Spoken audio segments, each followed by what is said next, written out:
on est dans l'hôtel de ville de Strasbourg, qui est l'hôtel de ville de Strasbourg depuis 1805, dans un salon qui est très cher au cœur de tous les Européens, puisque c'est dans ce salon que s'est réuni le premier comité des ministres du Conseil de l'Europe en août 1949.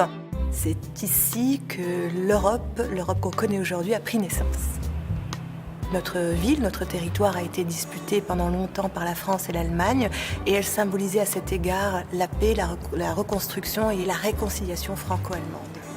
Alors nous avons un quartier européen qui est situé dans un magnifique périmètre de la ville de Strasbourg, autour d'un jardin qu'on appelle le jardin de l'Orangerie, sur lequel vous trouverez la très grande partie des institutions européennes, le Conseil de l'Europe, le Parlement, la Cour et plein d'autres.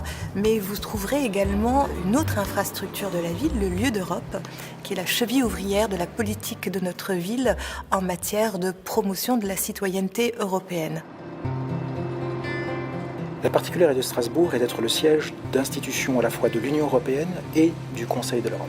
Autrement dit, de la petite Europe, entre guillemets, c'est-à-dire celle des 28, et celle de la grande Europe, celle des 47. Cette spécificité, nous avons voulu effectivement la rendre visible auprès du grand public à travers ce lieu d'Europe qui parle de l'Europe dans toutes ses dimensions. C'est un espace d'animation, d'échange, de réflexion, ouvert à tous les citoyens, et notamment aux plus jeunes d'entre eux, à tous ceux qui veulent comprendre l'Europe, qui veulent mieux l'approcher, l'appréhender. Le lieu d'Europe, c'est le point d'arrivée du parcours d'Europe, qui est jalonné de 7 grandes étapes, qui sont en fait celles marquées par la présence des institutions européennes ici à Strasbourg. Le quartier européen n'est pas dissocié du reste de la ville, et notamment de son cœur historique.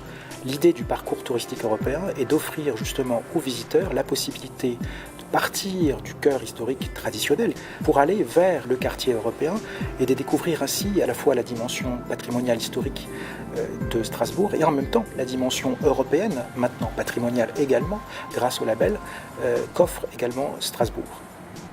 Strasbourg veut dire la ville des routes. Elle a toujours été un carrefour des cultures. Elle s'est construite une identité sur cette ouverture, ce croisement. Donc ce quartier européen est un quartier vivant, un quartier qui est dédié aux institutions européennes, mais également un quartier dédié à la citoyenneté européenne.